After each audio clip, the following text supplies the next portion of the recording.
ஸ்ரீமதே ராமானுஜாய நமக. ஸ்ரீமத் வரவர முனையே நமக. ஸ்ரீ பாலதன்வி குரவே நமக. ஆழ்வார்கள் வாழி அருளிச் செயல் வாழி. அனைவருக்கும் நமஸ்காரம். இந்த வருஷம் ஏதோ மார்கழி இப்பதான் பிறந்த மாதிரி இருக்கு. அதுக்குள்ள 29 நாட்கள் ஓடி போயிடுத்து. சாற்றுமுறை பாசுரத்துக்கு வந்தாச்சு. இன்றைய தினம் இந்த சிற்றஞ்சிறுகாலேங்கிற பாசுரத்துக்கு ரொம்ப அற்புதமான 2 சம்வாதங்களை நாம் அனுபவிக்க உள்ளோம். ஒரு சிற்றஞ்சிறுகாலேங்கிற சின்ன வார்த்தைக்குள்ள அவ்வளவு உயர்ந்த தத்துவார்த்தங்களை ஆண்டாள் நாச்சியாரும் அருளி செய்துள்ளார். அதை எப்படி புரிஞ்சுக்கணும்னு நம்முடைய பூர்வாச்சாரியர்களும் அருளி செய்துள்ளார்கள்.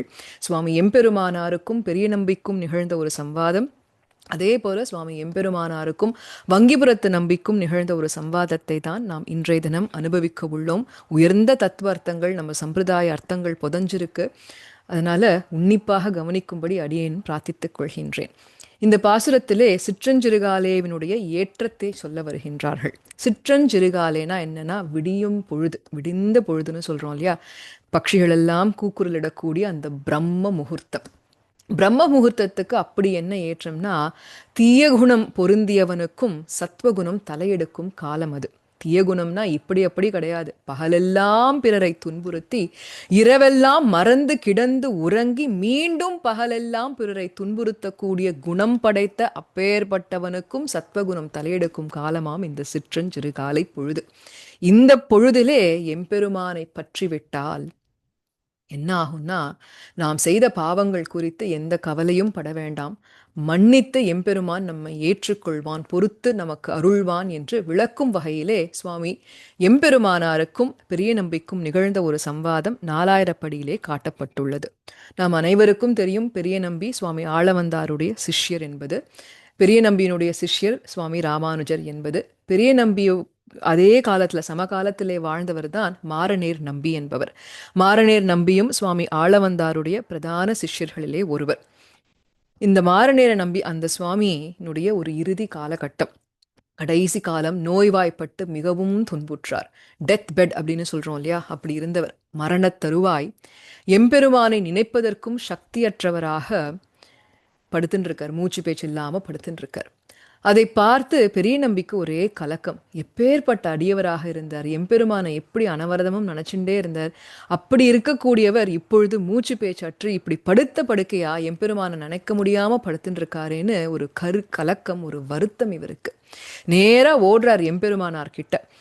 எம்பெருமானார் கிட்ட மாரநேர நம்பியினுடைய நிலையை விண்ணப்பித்தார். என்ன செய்யறது, ரொம்ப கஷ்டமா இருக்கே மனசு அப்படின்னு சொல்றார். அதற்கு சுவாமி ராமானுஜர் சொன்னாராம், ஏன் கலக்கம்? ஸ்ரீ வராக பெருமானுடைய சரம ஸ்லோகம் இருக்கும் பொழுது நமக்கு என்ன பயம், அதை மறந்து விட்டேரோ என்று கேட்கின்றார்.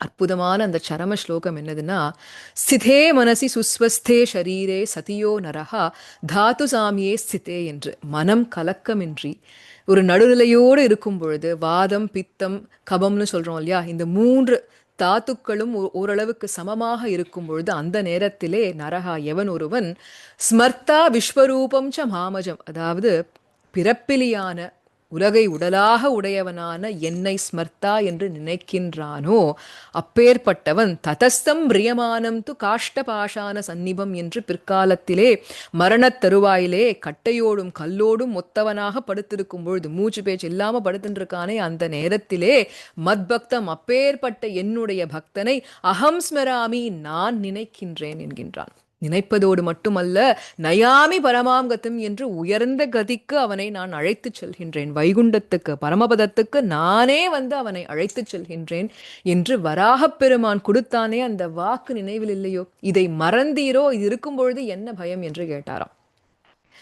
ஏனோ பெரிய நம்பி சமாதானம் அடையவில்லை. அவர் கேட்கிறார், அதெல்லாம் சரி, இது யார் அருளினார் சொல்லுங்கோ அப்படின்னா, வராகப் பெருமாள் பூமி பிராட்டியை ரட்சிக்கும் பொழுது பூமி பிராட்டிக்கு அருளிய வார்த்தைகள் அது இருக்கட்டும்.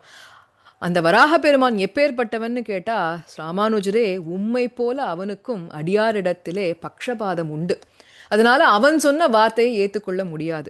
நடுநிலையாக இருந்து அருளிய வார்த்தை உண்டோ என்று கேட்கின்றார். அதற்கு ராமானுஜர் சொன்னாரா, நிச்சயமா இருக்கே.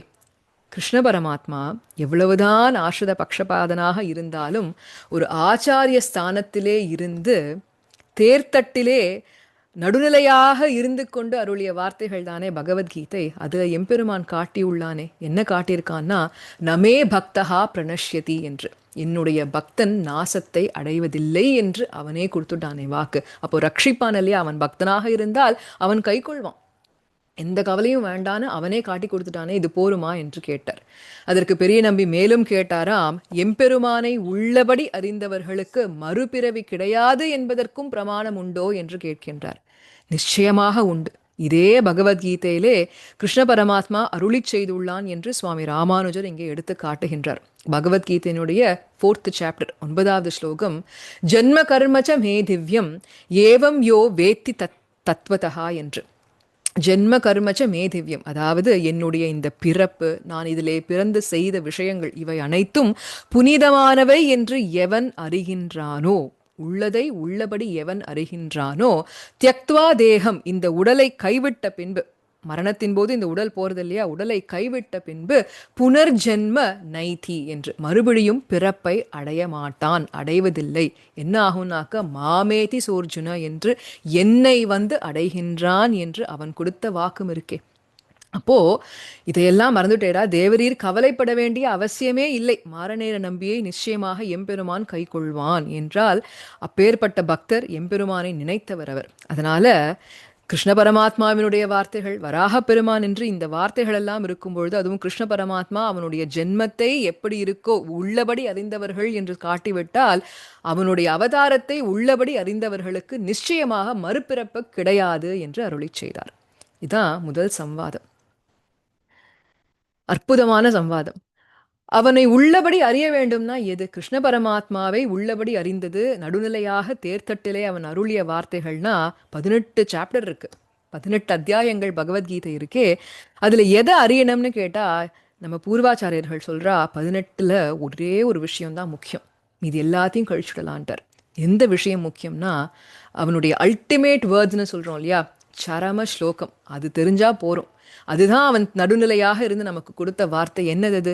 சர்வதர்மான் பரித்யஜ்ய மாமேகம் சரணம் விரஜ அகம் துவா சர்வ பாபேபியோ மோக்ஷயிஷ்யாமி மா சுஷஹா என்று அருளினான். இப்போ இந்த ஸ்லோகம் தெரிஞ்சா போறோம், இதுதான் அவனை உள்ளபடி அறிவது என்று அருளி செய்தார்கள். இப்போ இந்த ஸ்லோகத்துல என்ன சொல்றான் எம்பெருமான்? அனைத்து தர்மங்களையும் நல்லபடியாக துறந்து விட்டு என்னையே சரணம் என்று பற்று, உன்னை எல்லா பாபங்களிலிருந்தும் விடுவித்தவனாக ஆக்குகின்றேன் என்று அருளி செய்தான் இல்லையா? இப்போ இங்க பல விசாரங்கள் ஏற்படும். எதை விடணும், அவனை பற்றணும்னா எப்படி பற்றணும், எது தஞ்சம் நமக்கு, எது உய்வு நமக்கு, எதை தஞ்சமாக நினைத்திருக்க வேண்டும், நாம விடணுமா நாம பற்றணுமான் என்று இப்படி பல விசாரங்கள் ஏற்படுறது இல்லையா? இதே போல ஒரு விசாரம்தான் சுவாமி எம்பெருமானாருடைய கோஷ்டியிலும் நடந்ததாக அடுத்த சம்வாதத்திலே அனுபவிக்க உள்ளோம். எம்பெருமானார் கோஷ்டியில இப்படியே ஒரு சம்வாதம், கான்வர்சேஷன் நடக்கிறது. என்னன்னா, நாம் உய்வு பெறுவதற்கு தஞ்சமாக நினைத்திருக்கத்தக்கது எது அப்படின்னு ஒரு கேள்வி. அந்த கோஷ்டியிலே சுவாமி வங்கிபுரத்து நம்பியும் எழுந்தருளி இருந்தார். சுவாமி வங்கிபுரத்து நம்பி எம்பெருமானாருடைய சிஷ்யர். இவர் விரோதி பரிகரம் என்று ஒரு கிரந்தத்தை அருளி செய்துள்ளார். இந்த விரோதி பரிகரம் என்பது எம்பெருமானார் 83 தடைகளை காண்பித்தாராம். என்ன தடைகள்னாக்க, பிரபன்னனாக இருக்கக்கூடியவன் இந்த சம்சாரத்திலே இருக்கும் பொழுது நாம் எதிர்நோக்கக்கூடிய தடைகள், 83 தடைகள் என்னங்கிறத காண்பித்தார். அதோடைய விவரங்களை இவர் விரோதி பரிகாரம் என்ற ஒரு கிரந்தத்திலே நமக்கு அருளி செய்துள்ளார். அந்த வங்கிபுரத்து நம்பி இந்த கேள்விக்கு, என்ன கேள்வி? நாம் உய்வு பெறுவதற்கு தஞ்சமாக நினைத்திருக்கத்தக்கது எது என்ற இந்த கேள்விக்கு சமாதானமாக சத்ரபந்துவினுடைய வார்த்தைகளை நினைத்திருக்க வேண்டும் என்று அருளி செய்தாராம். சத்ரபந்துவினுடைய வார்த்தையாக நமக்கு விஷ்ணு தர்மத்திலே இருந்து கிடைக்கின்றது. அவன் கூறிய வார்த்தைகள் என்னன்னா, மூட்டஹா அயம் என்றால் அறிவிழந்தவனாக உள்ளேன், அல்ப மதிகி சிற்றறிவினன், அது மட்டுமல்ல அல்ப விசேஷிதோயம் என்று சிறிய செயல்களிலே ஈடுபடக்கூடியவன், மனோசிய வினைர் நயதி பிரசங்கி என்று மனம் கெட்டவன், அதனால கெட்ட கெட்ட எண்ணங்களிலே ஈடுபட்டு கட்டுப்பாட்டை இழந்து திரியக்கூடியவனாக இருக்கக்கூடிய நான், அப்பேற்பட்ட நான் இத்தம் கிருபா குரு மயி பிரணதே என்றான். அதாவது மயி இத்தம் மயி பிரணதே, இப்படி என்னுடைய தாட்சியெல்லாம் சொல்லி உன்னை பிரார்த்திக்கின்ற என்னை என்னிடத்திலே கிருபா குரு என்று என்னிடத்திலே உன்னுடைய கருணையை பொழிவாயாக, அருளை பொழிவாயாக என்று பிரார்த்தித்தானாம். அதாவது இப்படி உன்னை வணங்குகின்ற எனக்கு அருள் புரிய வேண்டும் என்று பிரார்த்தனை செய்தான். இது கேட்கும் பொழுது நன்னா தானே இருக்கு. இவ்வளவோ தப்பு பண்ணியிருக்கேன், அப்போ தப்பு பண்ணனா உன்னை வணங்குறேன், என்னை இந்த வணக்கத்தை ஏற்றுக்கோ, ஏற்றென்று எனக்கு அருள் புரிய வேண்டும்னு கேட்கறது மேலோட்டமாக பார்க்கும்பொழுது சரியாகத்தான் இருக்கு.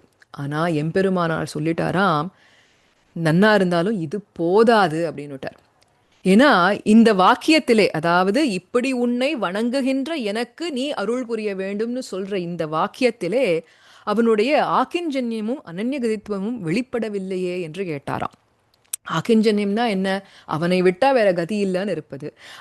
அனன்யகதித்வம்னா அவனை விட்டா வேற கதி இல்லை என்று இருப்பது. ஆக்கிஞ்சன்யம்னா என்னிடத்திலே எந்த கை முதலும் இல்லை என்று இருப்பது. அதாவது தன்னுடையது என்று எதுவும் இல்லாதவனாக எல்லாம் அறிந்த எம்பெருமானே தஞ்சம் என்று இருக்க வேண்டுமே, அது இங்க வெளிப்படவில்லையே என்று கேட்டாராம். ஏன் வெளிப்படலைன்னா, உன்னை வணங்குகின்ற என்னை அப்படின்னு காட்டும் பொழுது, எனக்கு அருள் புரிய வேண்டும்னு சொல்லும் பொழுது இங்க என்ன இருக்குனாக்க, எம்பெருமானுடைய அருளை பெறுவதற்காக தான் வணங்குவதை அவன் ஒரு காரணமாக கொண்டுள்ளான் என்பது தெரிய வருது இல்லையா?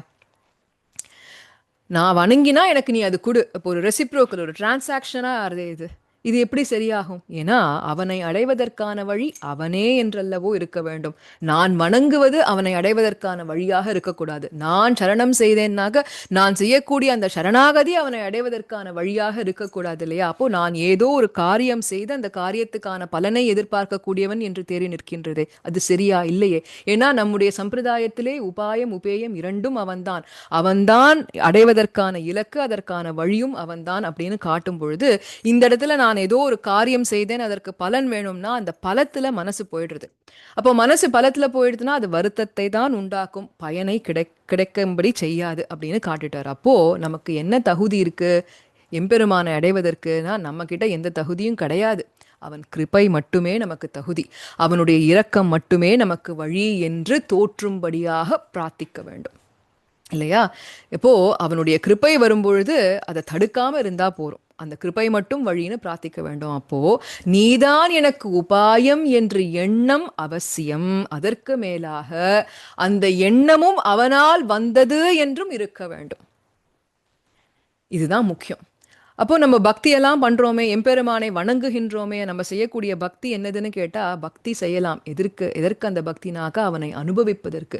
இந்த பக்தியை வைத்துக்கொண்டு நீ எனக்கு மோட்சம் தான் அவனிடத்துல கேட்கறதுக்கு கிடையாது. அப்போ இந்த பக்தி என்பதே ஸ்வப்பிரயோஜனமாக, இந்த பக்தி என்பதே பலனாக இருக்க வேண்டும் பிரபன்னர்களுக்கு. பக்தியை பெற்றுக்கொண்டு எனக்கு நீ மோட்சத்தை தா என்று பக்தியை ஒரு சாதனமாக, ஒரு வழியாக நாம் உபயோகிக்க கூடாது. ஏன்னா அவனுடைய இரக்கத்தை மட்டுமே எதிர்பார்த்து இருக்க வேண்டும். இரக்கமே உபாயம், அவனுடைய இனிமையே உபேயம் என்று இருக்க வேண்டும்னர். அப்போ வங்கிபுரத்து நம்பி கேட்டாராம், அப்பனா இதெல்லாம் சரிதான், பின் எதைத்தான் தஞ்சமாக நினைத்திருக்க வேண்டும் என்றால், சுவாமி எம்பெருமானார் சொல்கின்றார் காளியனுடைய வார்த்தையை. காளிங்கன் அர்த்தனம் செய்த பொழுது காளிங்கன் கேட்ட அந்த சொன்ன வார்த்தைகள், இது எங்க கிடைக்கிறதுனாக்க விஷ்ணு புராணத்திலே நமக்கு கிடைக்கின்றது. அவனுடைய வார்த்தைகள் என்னன்னா, சோகம் தே தேவதேவேஷ ந அர்ச்சநாதௌ ஸ்துதௌ நச்ச சமர்த்தியவான் கிருபாமாத்திர மனோவிருத்தி பிரசீதமே என்று அருளி செய்தான். அதாவது எம்பெருமானே, உன்னை அர்ச்சனை செய்வதற்கான தகுதி என்கிட்ட கிடையாது, அதற்கான வழியும் எனக்கு தெரியாது. உன்னை சுதிப்பதற்கான தகுதி வழி எதுவுமே எனக்கு தெரியாது, எந்த சாமர்த்தியமும் என்னிடத்திலே கிடையாது. அப்பேற்பட்ட எனக்கு உன்னுடைய கிருபையை பொழிந்து, கிருபையை செய்து, திருவுள்ளம் உகந்து, கிருபா மாத்திர மனோவிருத்தி பிரசீத, அருள் புரிய வேண்டும், என்னை ஏற்றுக்கொள்ள வேண்டும் என்றான். அப்போ இந்த இடத்துல என்ன காண்பிக்கிறான் காளியன்? எப்பேற்பட்ட கெட்ட கெட்ட நடத்தைனாக்க, தன்னுடைய உடலால கிருஷ்ண பரமாத்மாவையே சுத்தி கட்டி பிடிச்சுட்டான். பெரிய அபராதம், பெரிய விரோதம் இல்லையா? அந்த விரோத செயலிலிருந்து மீளும் எண்ணத்தையும் நீயே எனக்கு தர வேண்டும்னு இந்த ஸ்லோகத்துல பிரார்த்திக்கிறான். அப்போ நமக்கா நம்மளை மீட்டுக்க தெரியாது, அவன்தான் அதை காட்ட வேண்டும் என்று அதை பிரார்த்திக்கின்றான். அப்போ என்ன வித்தியாசம்? சத்ரபந்துவினுடைய வார்த்தையிலே தான் வணங்குவதை அவன் ஒரு காரணமாக, ஒரு சாதனமாக காட்டினான். அப்போ அது நிஜம் கிடையாது, அது உண்மை கிடையாது, அது தஞ்சமாக பற்றக்கூடாது. விரோதிகள் அனைத்தையும் போக்கி என் மேல் இரக்கம் கொண்டு நீயே என்னை ரட்சிக்க வேண்டும் இந்த இடத்துல காளியன் பிரார்த்திக்கிறான் இல்லையா? இதுதான் நாம் எப்பொழுதும் நினைத்திருக்க வேண்டிய வார்த்தை என்று எம்பெருமானார் அருளிச் செய்தாராம். அதனால்தான் பூர்வர்களுடைய வாக்கு என்னன்னு கேட்டா, நான் அவனை பற்றும் பற்றும் உபாயம் அன்று, நாம் அவனை பற்றும் பற்றும் உபாயம் அன்று, நம்மை விடுவித்து பற்றுவிக்கும் அவனே உபாயம் என்று அருளிச் செய்தார். நம்முடைய பாப்பங்களிலிருந்து நம்மை விடுவித்து அவனை பற்றும்படியாக செய்கின்றானே அவன், அந்த அவனே நமக்கு உபாயம் என்று அருளிச் செய்தார். அப்போ சரணாகதியை நான் செய்தேன் என்பது கிடையாது, சரணாகதி எனக்கு ஏற்பட்டது. ஐ டிட் நாட் டூ சரணாகதி, சரணாகதி ஹேப்பன் டு மீ என்று அந்த பாசிவ் ஸ்டேட்னு சொல்லுவோம் இங்கிலீஷில். நமக்கு ஏற்பட்டதாக நினைத்து கொள்ள வேண்டும். அதுதான் ரொம்ப முக்கியம். அதைத்தான் சுவாமி பிள்ளைலோகாச்சாரியாரும் அவனை நாம் பற்றும் பற்று அகங்கார கர்ப்பம் அவத்தியகரம் என்றும் அவனுடைய ஸ்வீகாரமே நமக்கு ரக்ஷணம் என்றும் அருளிச் செய்தார். அதைத்தான் காளியன் இங்கே காண்பித்தான். எம்பெருமானையே சாதகமாக கொண்டு அவனுடைய நிர்ஹேதுக்கு கிருபையே வேண்டினான். ஆக அந்த வார்த்தையே நினைக்கத்தக்கது. அப்போ நாம் என்ன செய்ய வேண்டும் என்று கேட்டால் ஒன்றுமே செய்ய வேண்டாம். ஏன்னா நம்முடைய இந்த சரணாகதி மார்க்கம் என்பது நிவிருத்தி மார்க்கம். ஸ்வமாக சும்மா இருந்தா போதும். சும்மா இருந்தானா எப்படி? ஆத்மஸ்வரூபத்தை உணர்ந்து, நான் அவனுக்கு சேஷப்பட்டவன் என்பதை உணர்ந்து, நான் அவன் சொத்து என்பதை உணர்ந்து, அவன் எங்கே என்னை வைத்திருக்கின்றானோ அதுவே எனக்கு உச்சிதம் என்று உணர்ந்து அதை ஏற்றுக்கொண்டு, அவனுடைய இரக்கமே எனக்கு வழி அவனை அடைவதற்கு என்று நிம்மதியாக நெஞ்சிலே கையை வைத்து உறங்கினால் போதும். இதை காட்டிக் கொடுத்த அற்புதமான இந்த 2 சம்பாதங்கள், இந்த சிற்றஞ்சிறுகாலைங்கிற இந்த சின்ன வார்த்தைக்கு இவ்வளவு உயர்ந்த விஷயங்கள் நம்ம பூர்வாச்சாரியர்களாலையும் ஆண்டாள் நாச்சியாரால் மட்டும்தான் காட்ட முடியும். நாளைய தினம் கடைசி பாசுரத்துடன் உங்கள் அனைவரையும் சந்திக்கின்றேன். ஆழ்வார் எம்பெருமானார் ஜீயர் திருவடிகளே சரணம். ஆண்டாள் திருவடிகளே சரணம்.